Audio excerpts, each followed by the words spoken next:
Good morning, ladies and gentlemen, and welcome to the Landegger Barron Law Group webinar. Very exciting topic today. The hiring game is not for the faint-hearted. This will be presented by our partner in the firm, Roxana Verano. And just to keep in mind, you do have the option of asking questions throughout. You'll see a little text box, and you can send questions to us. Roxana will do her very best in the last 10 minutes to answer any questions you have. Those that we can't answer, just go ahead and we will actually respond to you by email after the fact on that. One other thing is for your certificates, if you're looking for continuing education, you do need to stay on the program for the full 1 hour, and then we can email that certificate back to you if you request it from us. So with that, let me present Roxana, and let's go ahead with this webinar. Thank you. Thank you, Greg. Good morning, everybody. So today we're going to talk about the hiring game. And according to our title, it's not for the faint-hearted, and that's for sure. There's definitely quite a few topics to cover when we talk about hiring and onboarding employees, but I usually like to start with, there we go.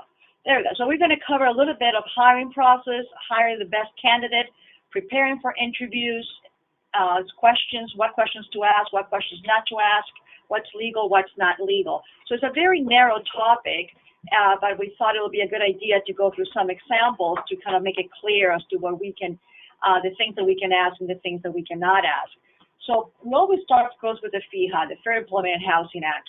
Many of you are familiar with this law. This is the law that prohibits discrimination and or harassment on the basis of several protected categories.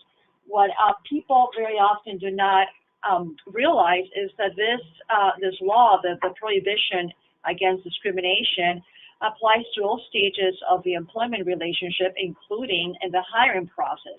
So as you can see here, it says prohibits any non-job related inquiries of applicants that directly or indirectly identify individuals as someone included in a protected class or a protected category.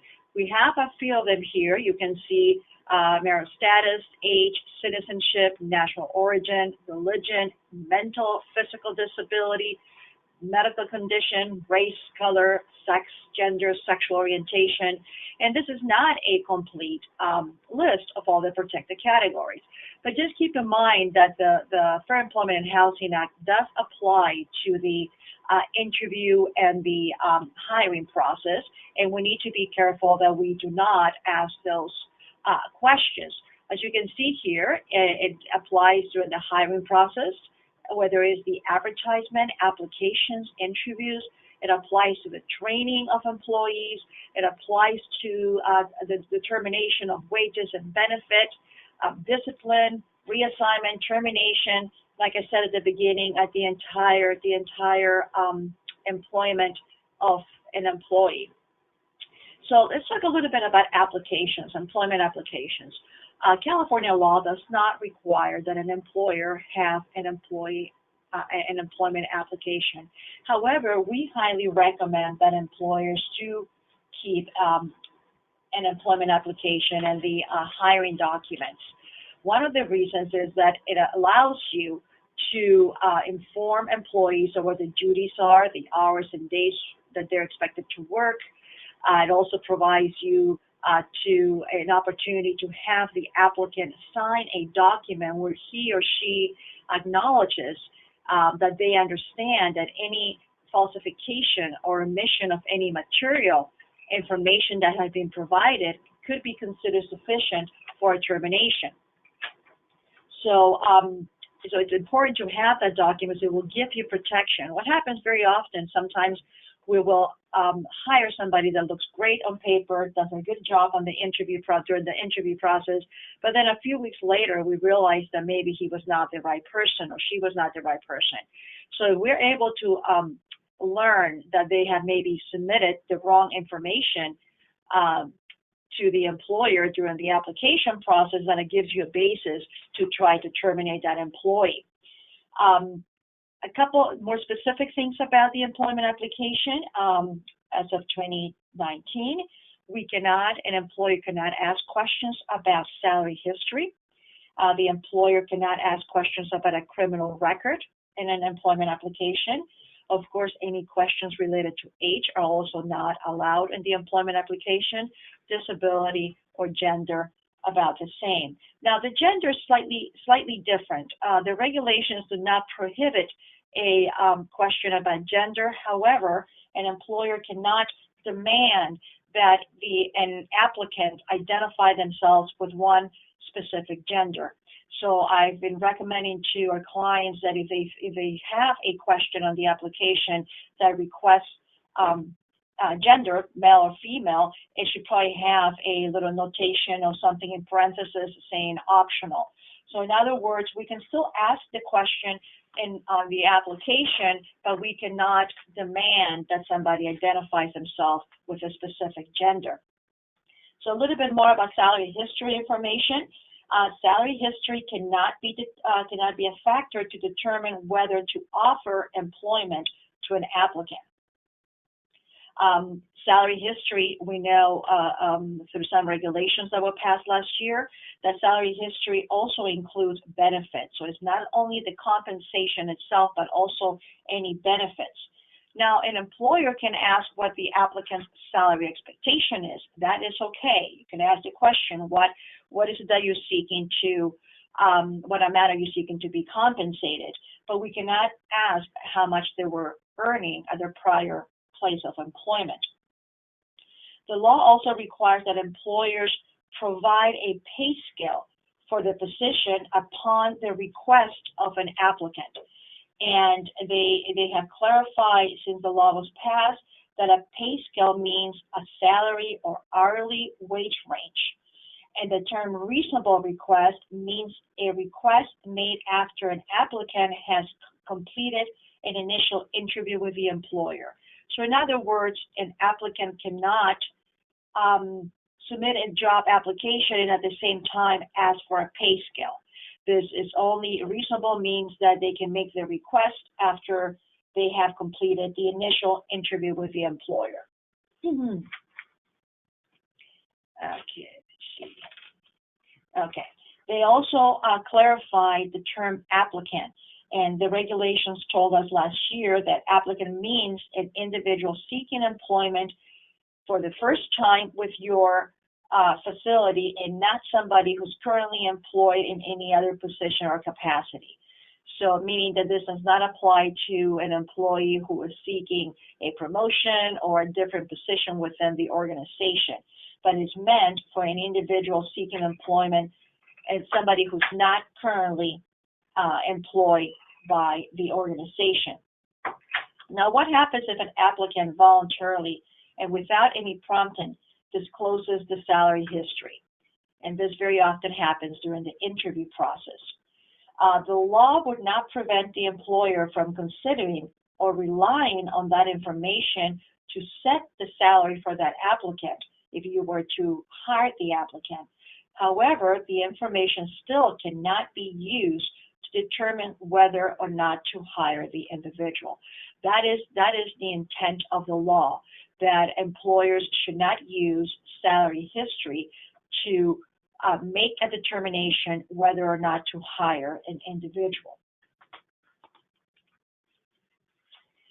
Ban the box. We have heard this term for several years now. Many of you may know that there is a law that applies to the entire state of California.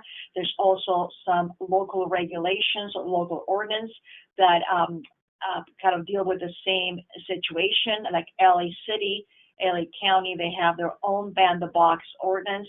These are the provisions for the state of California. Under the FEHA, it's unlawful for an employer that has 5 or more employees to include questions that seek the disclosure of an applicant's conviction history during the application process. This means that the employer cannot inquire or consider an applicant's conviction history before the applicant receives a conditional offer of employment. So let's clarify that a little bit. An employer cannot request from an applicant criminal history. An employer cannot conduct a background check that would include criminal history during the application process until that applicant has received an offer of employment. So after an employer has made an offer of employment to the applicant, and of course before that person is hired, then we can consider the criminal history, but not before. It's pretty much the same way that we treat medical examinations or drug testing. We generally do not do drug testing, alcohol testing, or medical examinations, physical examinations until somebody has received an offer of employment. So criminal history falls under the same category now. It's also unlawful to consider, distribute, or disseminate information related to arrests that did not result in convictions, any information concerning a diversion program participation, and any convictions that are sealed, dismissed, expunged, or eradicated. Okay, so the employer may consider an applicant's conviction history after the applicant has received a conditional offer of employment. Now, once the criminal history has been disclosed, if the employer intends to deny hiring that applicant because of the conviction history, now this new law banned the box, fairly new law, it's been around for 2 years now, the employer must conduct an assessment to determine whether or not that history has a direct or adverse relationship with the specified duties of the job. So this is the way this works. You make an offer of employment to an applicant. After the offer has been made, you do a criminal background check. Now you get some information that shows that the applicant has a criminal history. Now you need to do an assessment, an individual assessment to determine whether or not that history has a direct and adverse relationship with the specific duties of the job. This means that if you're hiring somebody to work, let's say, on a bank, and the person has a history of theft, then there's a relationship between the criminal history and the specific duties of the job. Now, if you're hiring somebody to, let's say, work in a warehouse, and the person has a history of driving under the influence, then it's going to be more difficult to show that there is a nexus between that criminal history and the specific duties of the job that the applicant is applying for. So what kind of factors are we going to consider when we do this individual assessment? We're going to consider the nature and the gravity of the offense, how much time has elapsed since the offense and the completion of the sentence, if there was one against the applicant, and of course the nature of the job that they're applying for. If the assessment leads the employer to decide that maybe this history disqualifies the applicant for the position, then the employer must follow what is called the fair chance process. This means that the employer must give the applicant written notification of that preliminary decision to withdraw the offer of employment. A copy of the conviction report must be given to the applicant, and then the applicant must also receive notice of the right that they have to respond to that preliminary decision not to withdraw the offer of employment. Now, there's no requirement that the employer provide the specific analysis. These are the reasons why we are considering withdrawing the offer of employment, but you do need to let him know in writing that you are considering disqualifying the person based on the conviction. You need to give them a copy of the report, and you need to let them know they have the right to respond. The employer cannot fill the position for at least 5 business days in order to give the applicant an opportunity to respond, and maybe explain to the employer why the prior conviction should not affect the employer's decision to offer the employment. If the applicant submits information that the applicant wants the employer to consider, then the employer has an obligation to consider that information. If the applicant requests an additional 5 days, business days, then the employer must provide the additional 5 days. If the employer makes a final decision to deny employment, meaning to withdraw that original offer of employment, then the employer must again notify in writing, including any existing procedures to challenge the decision or request reconsideration. And of course, that notification also needs to let the applicant know that they have the right to file a complaint with the Department of Employment and Housing. Okay, so that's pretty much the salary history and the ban-the-box provisions for the hiring process. Of course, what we want to do when we're hiring applicants, employees, is to try to make that decision has to be based on objective, measurable, and job-related criteria. So we want to stay, again, from any of those protected categories under the FEHA and concentrate on the abilities of the applicant, their history, their skills, education, experience, licenses, etc. Something to remember is to have job descriptions. Again, a job descriptions required under the law? No, they're not, but they're highly recommended, especially for exempt positions. But really, for any position, it's a good idea to have job descriptions. And not only do you want to include there, of course, the necessary skills, the education, the experience, licenses, but you also want to make sure that your job description includes the essential job functions of the position versus the non-essential. Most positions have essential functions. Those are the ones that you really need that employee to perform. And there's always some non-essential job functions that come along with those essential functions. Well, your job description should very clearly identify what are those essential functions of the position. And this also comes very helpful if at a later time you find yourself having to address issues of disability or reasonable accommodation or the interactive process.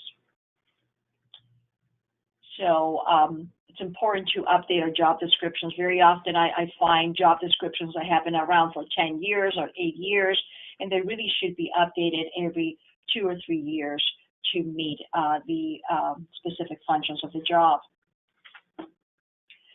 Okay, interviewing.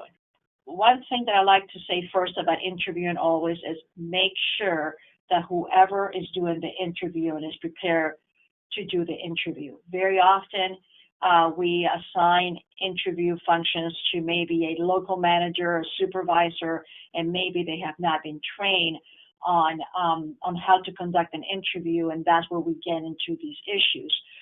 Anybody who's doing interviews should know that there are limitations to the questions they can ask, and that they have to be aware of the discrimination law, so they do not ask improper questions during the interview process. So it's not only making sure that our ads for a specific job are proper, that our documentation when we're seeking an applicant are proper, but also that the interview process is conducted properly. It's always a good idea to prepare questions in advance.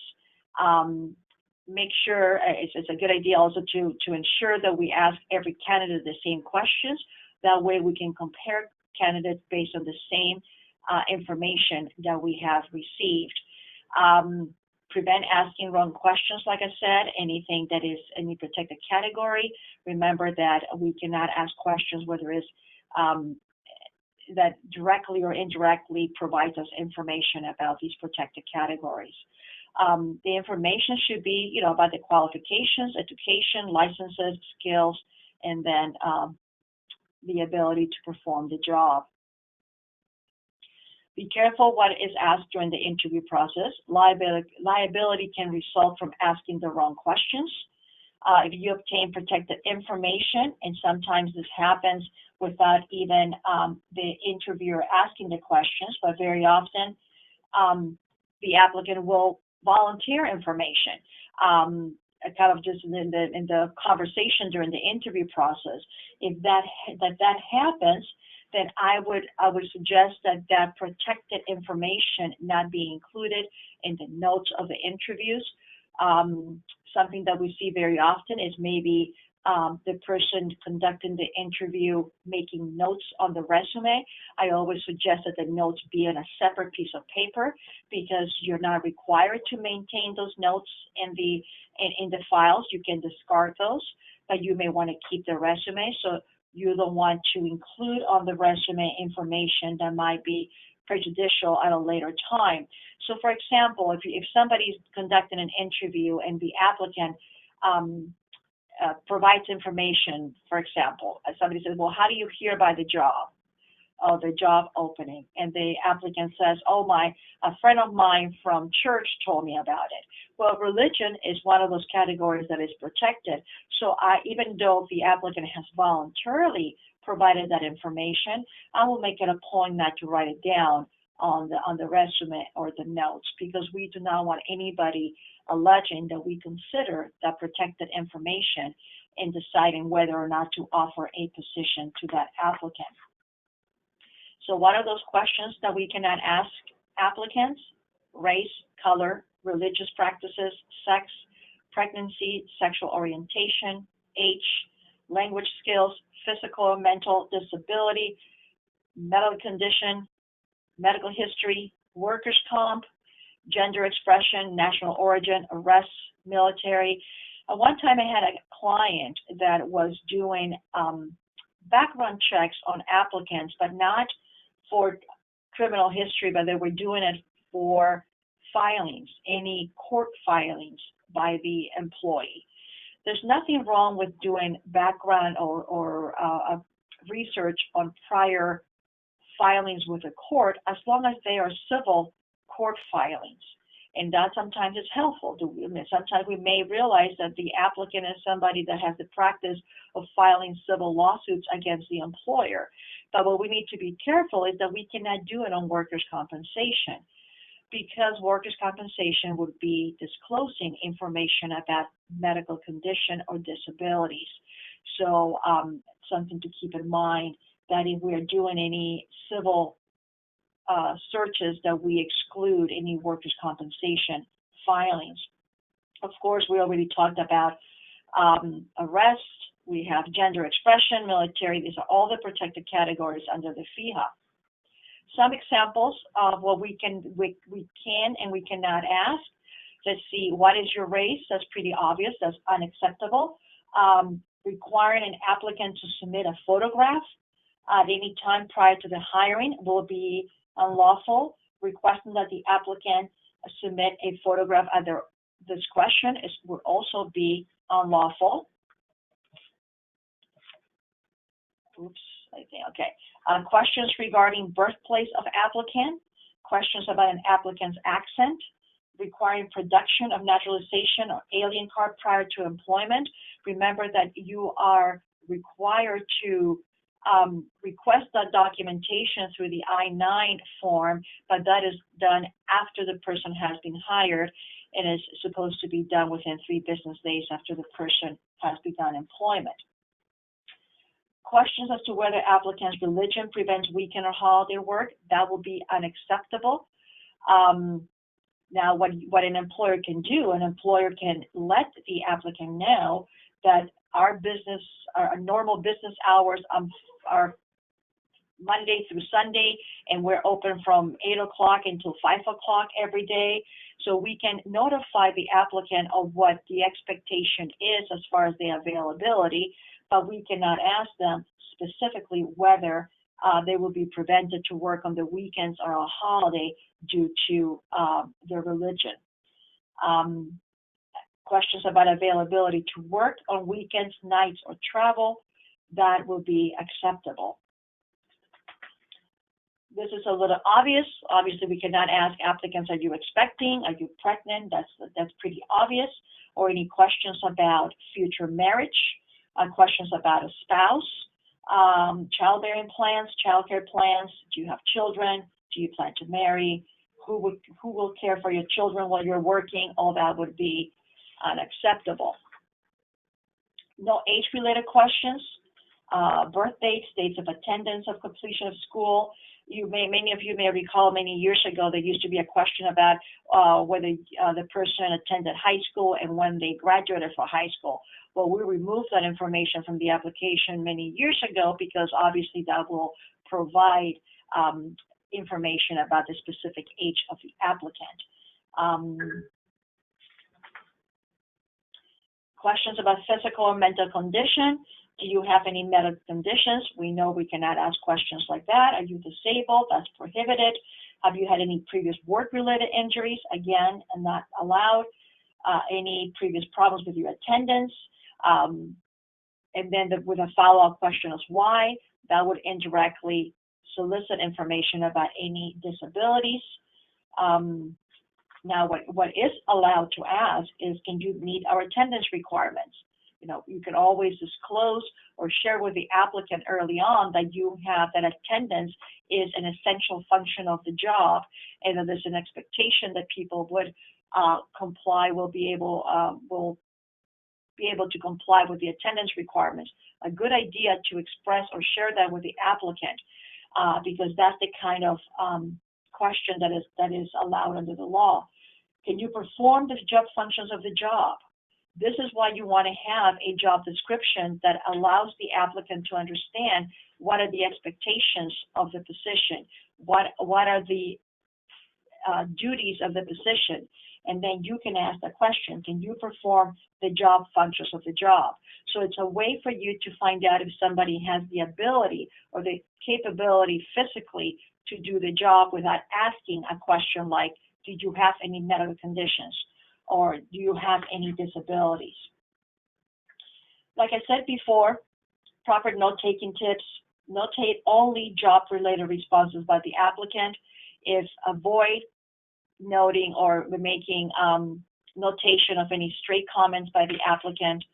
And definitely do not write down any prejudgments or biases that you may have about the employee. Okay. So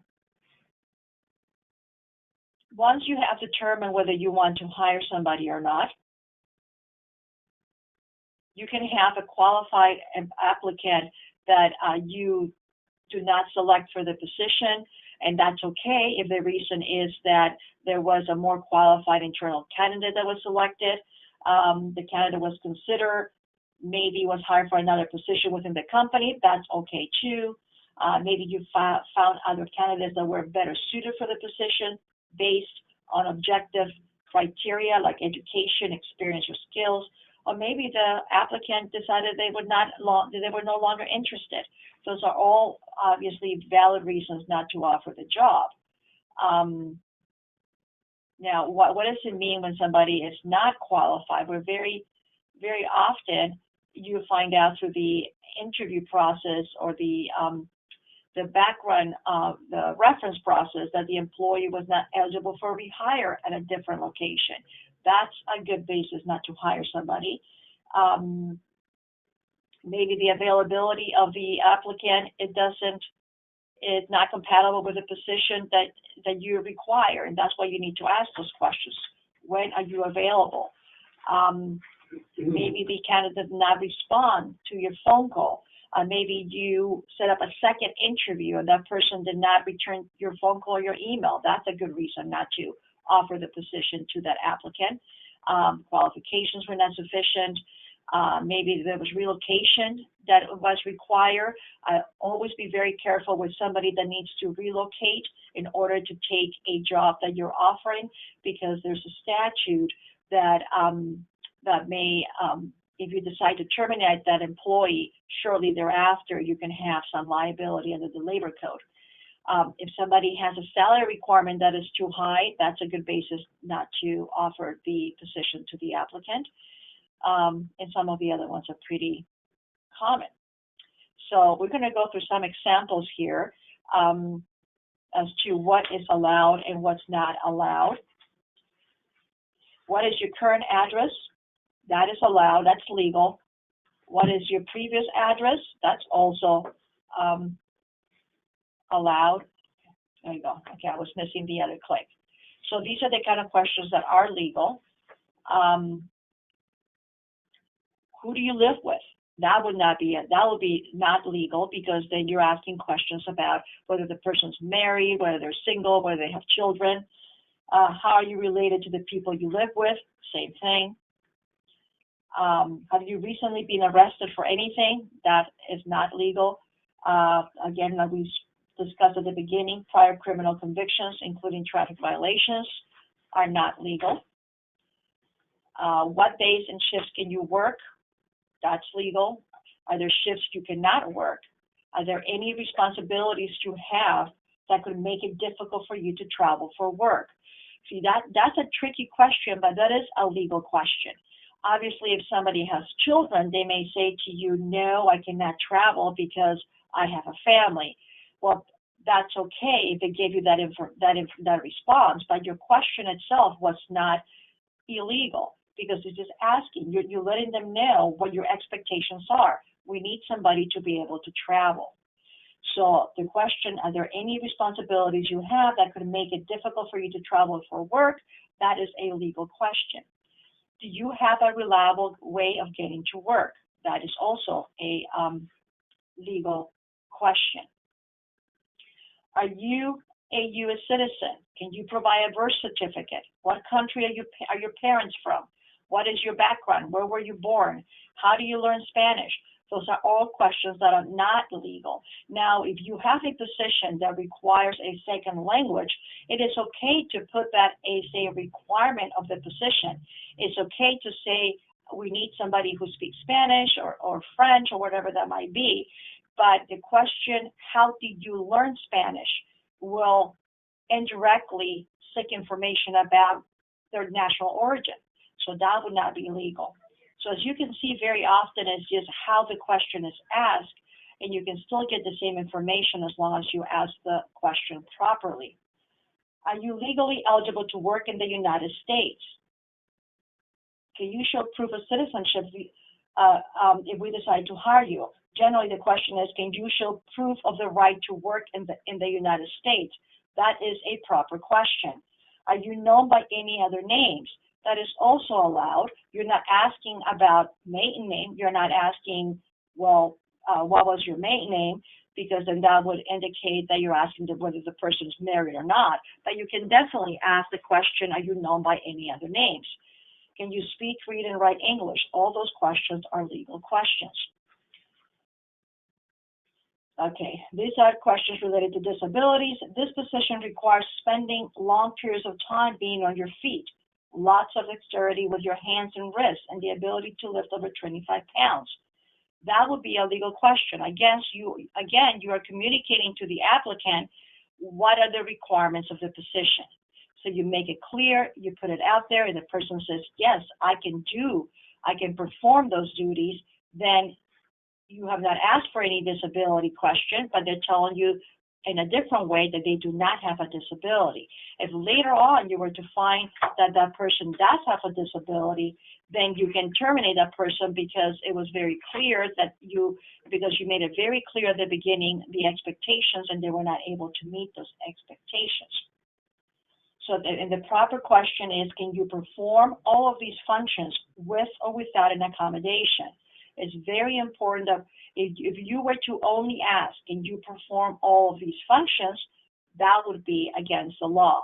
But if you say all these functions with or without an accommodation, then you're not violating disability laws. Do you have a disability that would prevent you from performing all duties and responsibilities for this job? Now, clearly this will be against the law. Have you ever filed a workers' compensation claim? Against the law. Have you ever suffered a workplace injury? Against the law. Okay, these are questions related to education. What year did you graduate high school? I already covered that. We can ask that question because we will be asking information about the individual's age. Now, you can ask, do you have a high school diploma or equivalent? What university or college degrees do you have? Those are all proper questions. When did you first start working? What is your salary history? Again, these are questions that are not legal. Oops, I went too far. How long did you stay at your last role? What was start and finish titles that you had at your prior employment? What is your expected salary? Those would be proper questions. Are you married? Are you single? Do you have any children? Those will not be proper questions. Do you have any commitments that might prevent you from working the assigned shifts? That will be proper.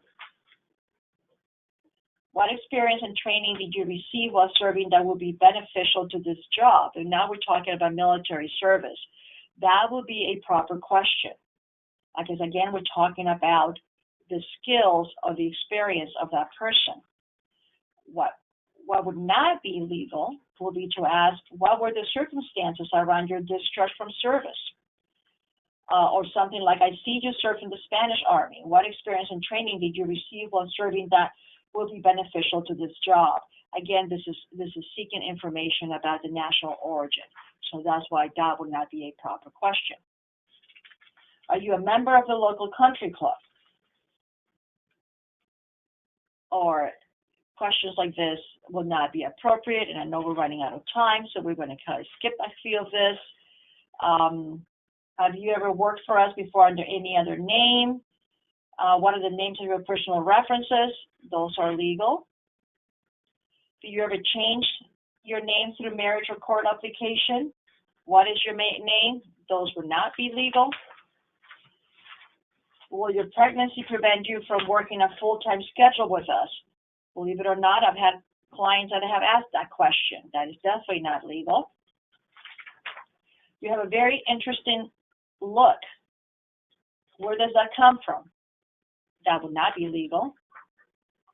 Do any of your relatives currently work for us or are competitors? Can you provide the names of your relatives who work for us? That will definitely be okay. You can ask questions like that. Okay, and I think we have one last example here. We included this example because people always call us and ask questions about these specific questions. So I figured it would be a good idea to put them in there. I think gives you a better idea of how this discrimination laws apply to specific questions. The last one is religion. Are there any religious reasons that would prevent you from working weekends? That would not be legal, and we talked about that already. There's other ways that you can ask the question to communicate to the applicant what are the expectations of their availability, and they should be able to tell you whether or not they can work on weekends or on holidays. Okay, so something that I find very, very important about hiring employees, and we still see a lot of issues with this requirement, you should have the proper documentations in your file. Too often still, when we get a case that we need to defend, we get a personal file, and there's very few documents in that file. And even when at the point that you're hiring somebody, there's certain documentation that should already be there once they become your employees. Okay, so these are kind of like the standard documents that you should have in your file when you hire somebody, or what we call onboarding documents or new hire documents. Labor section 2810.5, that is what is called the wage theft prevention. That has been around now for about 3 years or 4 years, at least 4 years. This is a required form. Every single one of your employees should have this form in their file. Okay, it's very important that you have that.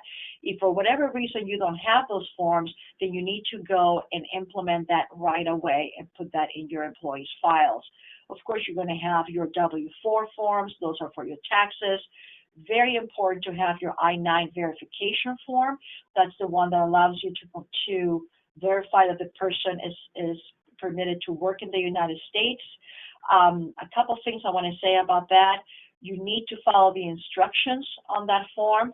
And the most important part on that I-9 form is the section on the second page where the employer certifies that they have looked at those documents on those columns.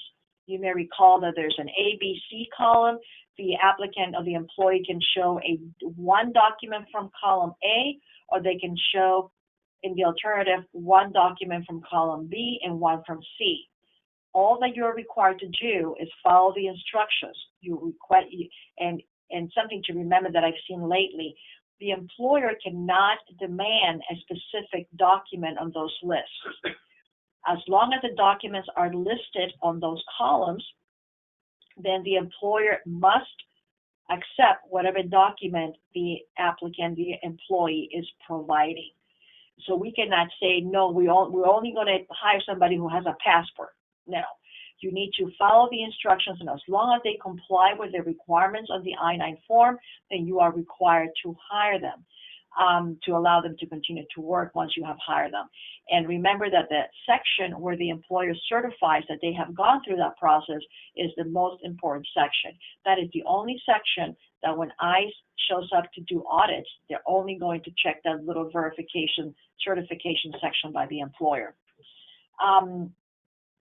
It is required under California law that everybody has workers' compensation insurance. It is a must. We're seeing many assessments or citations by the Labor Commissioner, the state of California, to employers who do not have workers' compensation, and those citations are pretty steep. The penalties for not having workers' compensation can be $100,000, $300,000, $500,000, depending on how many employees you have. So if any of you do not have workers' compensation, I highly recommend that you obtain workers' compensation as soon as possible. We receive too many audits by the Labor Commissioner with very high citations for the failure to maintain workers' compensation insurance. That there's a statement, a benefit statement in physician election form that is generally provided by the carrier, and you need to make sure that you provide that to your employees. Then some of the other ones are kind of self-explanatory. You should have a sexual harassment pamphlet, a policy for all your employees, and then paid sick leave policy. Under California law, employers are required to provide paid sick leave. There's two different forms of paid sick leave, and you should have a written policy that very clearly informs the employees which method of accrual you're using. Some optional documents, and we're getting to the end here. Employment application, like I say, employment application, not required under the law, but highly recommended. A post-hire data sheet, you do want to have some basic information that you were not allowed to ask at the beginning of the process, but you want to have it in your system, so you wanted to have that. A drug and alcohol policy, not required, but highly recommended. Meal and rest period policy. That is probably the most important optional document that you should have.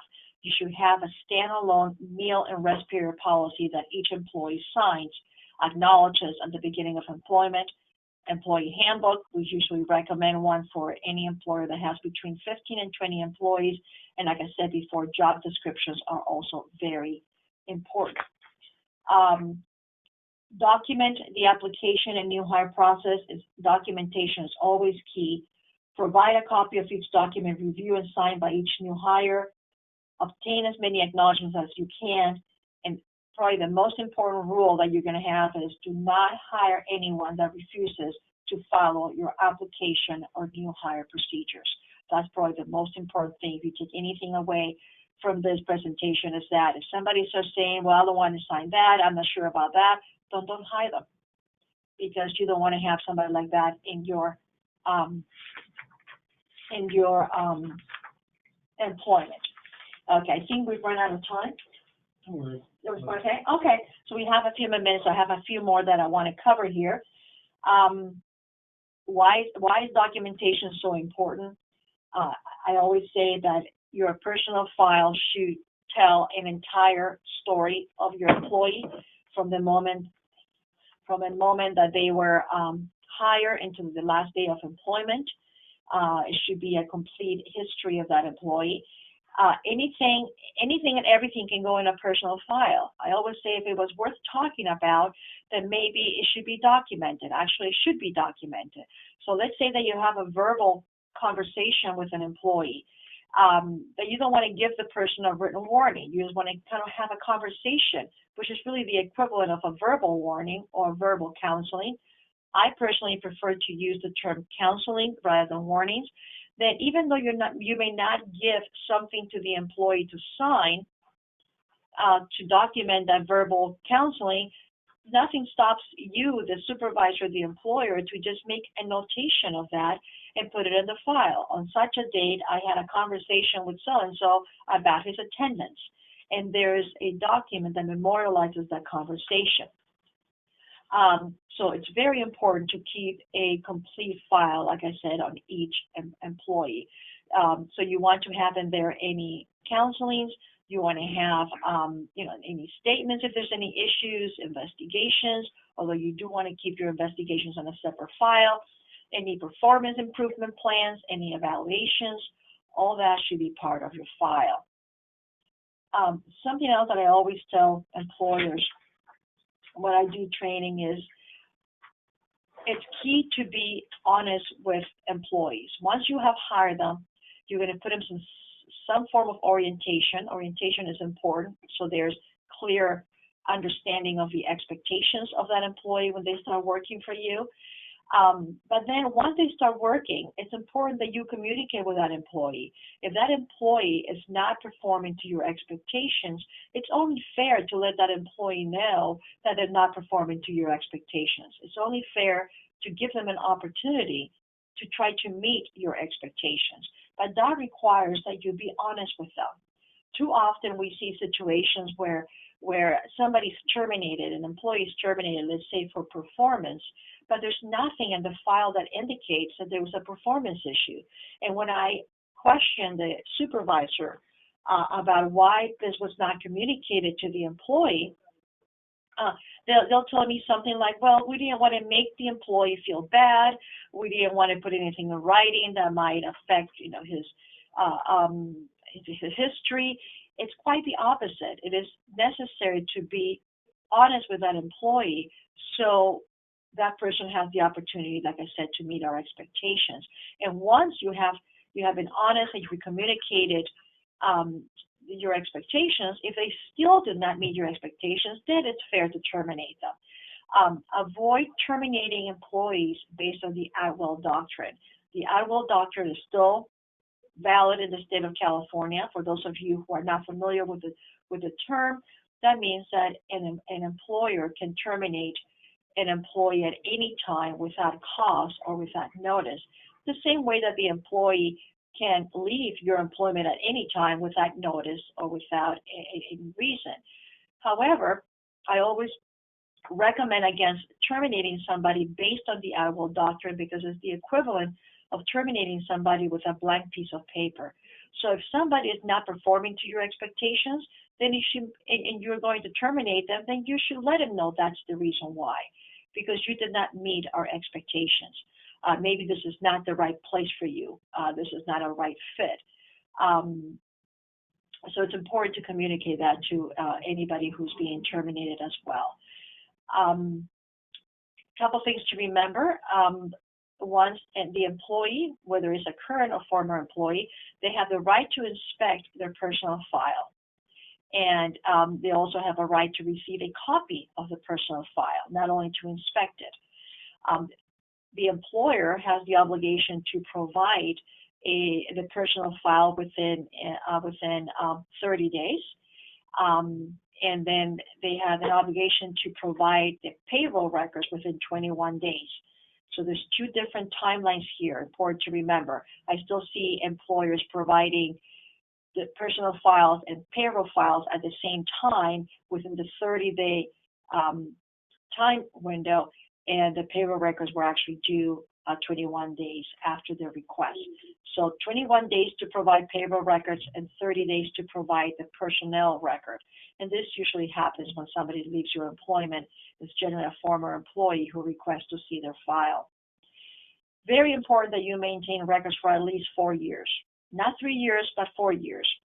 Now, the Labor Commissioner of the state of California, when they do audits or if somebody files a claim against the employer, they can only go back 3 years when it comes to payroll records. However, in a civil action, the employee is able to go back 4 years, and that's the reason why you must maintain records for at least 4 years.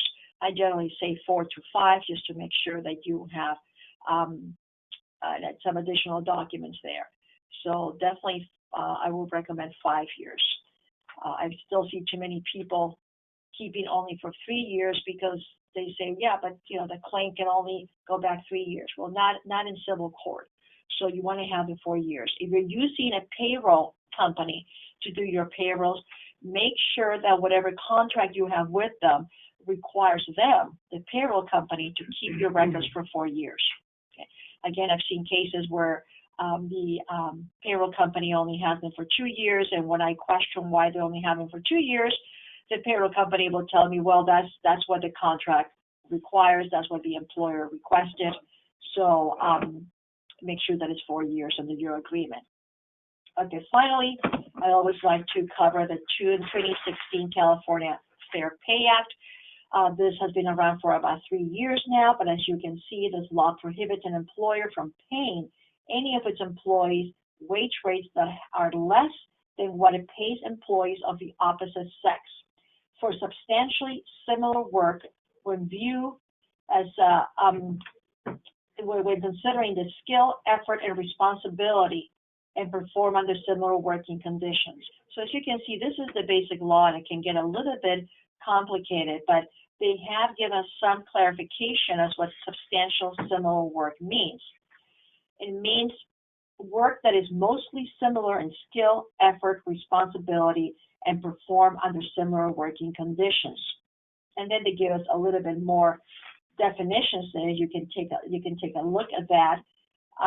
Now, this law was not a new law, the law in 2016. We've always had an equal pay law in California. So very often people say, well, I don't understand why there's a new law. We've always had this law, and we were in compliance with the prior law. Well, it was slightly different, and the 2016 law is definitely stricter than the original law. And here on this slide, we tried to tell you how they're different. The 2016 law eliminates the requirement that the jobs being compared must be located in the same establishment. So as you can see, this alone makes it broader. Not only do you need to look at jobs in the establishment where you're located, but also in any other locations or facilities that you may have or that the employer may have. It also replaces the comparison of equal work with a comparison of substantially similar. Equal work used to be, well, you only had to compare the job of two people that were doing the identical work. This made it broader. And instead of equal, it was replaced with substantial similar work. So as you can see, your analysis has to be broader when you are comparing the pay that you're providing to your employees of different gender. So it makes it more difficult for an employer to justify unequal pay between men and women. And that was exactly the intent of the new law. Any legitimate factors relied upon by the employer are applied reasonably and account for the entire pay difference. So in other words, the 2016 law, what it did, it made it a lot more difficult to justify paying, let's say, male employees more or a higher salary than female employees if they're doing substantial similar work. What does this mean to you? That you need to really do an analysis of your employees and make sure that you are paying them substantially the same amount. Now, what are the things that you can still consider to justify a difference in pay? It's just that has not changed. Obviously, the different pay can be based on a seniority system. Somebody has been with you 20 years instead of 5, or merit system. Somebody does better work than the other employee. Or maybe if you, when it comes to, say, to salespeople, and you can show that, let's say, a male employee produces more than the female employee, or vice versa, then you will be justified to have a higher compensation for the one who provides more production to the employer. But we're starting to see some of those cases come up. They're difficult to litigate, so I will highly suggest that you do your own internal analysis to make sure that nobody can make an allegation that you are paying one gender more than the other gender for substantially the same type of work. And that brings us to the end of our presentation. And I can take a few questions. All right. First of all, congratulations to all of you who are employers or working in the hiring game and doing that successfully. So it's a tough road at best. Last month we had more than 26 questions on our workshop. And so what's really interesting here is apparently we did such a great job on that topic at our workshop that all of you have all the answers. So I'm going to put this out to you one more time. If you do have a question, take a second now and just type it right in, because I do not see any that popped up here. So Roxana apparently answered all the questions ahead of time. And I'm starting to see some activity here, so let's see what's going on. Did we get a question? Oh, just a thank you to Roxana for it. It was very helpful, so we appreciate that. Let's see if anything else pops up here. I see a question here for employees' files. Do we give a copy, or does it have to be the actual file? No, you always keep your originals. The employee has a right to either inspect the documents at your facility, or they can request a copy of the file. And that was actually a recent change of last year. So they can say, no, please send me a copy. And what you do, you definitely send them a copy. You want to keep always your originals with you for those 4 or 5 years. Now, do remember that anytime an employee signs a document during the employment relationship, they are entitled to get a copy of that document they sign. And this is something that should be done automatically when you hire somebody, including the hiring documents. Anything that they sign, they're entitled to have a copy of that. But if this is after the fact and somebody says, I need a copy of my personal file, you only send them a copy. You keep your original, okay? Another question that I see here, we pay hourly employees for their 30-minute lunches. If they are late clocking in from lunch, can we deduct the additional time on lunch from their pay? I'm trying to understand the question. So the employees are paid for their lunches, but if they're late clocking in from lunch, can we deduct the additional time on lunch from their pay? Take a long lunch. Right. So if somebody takes a longer lunch, can you deduct the time that it took for the longer lunch? Yes, I think I'm okay with that. Remember that even if you pay somebody for the lunch, you still want them to clock out and you still want them to clock in. And what matters here is that they took a full 30 minutes lunch, whether you pay them or not. They have to be, you have to be able to show that they were relieved from all work for 30 minutes, and that's what your timesheets need to show. Now, if they're not working, if they took a 45-minute lunch and they did not work those 15 minutes, then yeah, you can deduct those 15 minutes. Two things to remember. You need to pay your employee for all the time that they work, that they're actually working or that they are under your control. As long as you're doing that, you're not going to have any minimum wage issues or any failure to pay issues. And then you need to make sure they take 30 minutes of lunch where they are able to leave the premises, are able to do anything they want to do is their own time, whether you pay them or not. But also remember that that lunch has to take place before the end of the 5th hour, okay?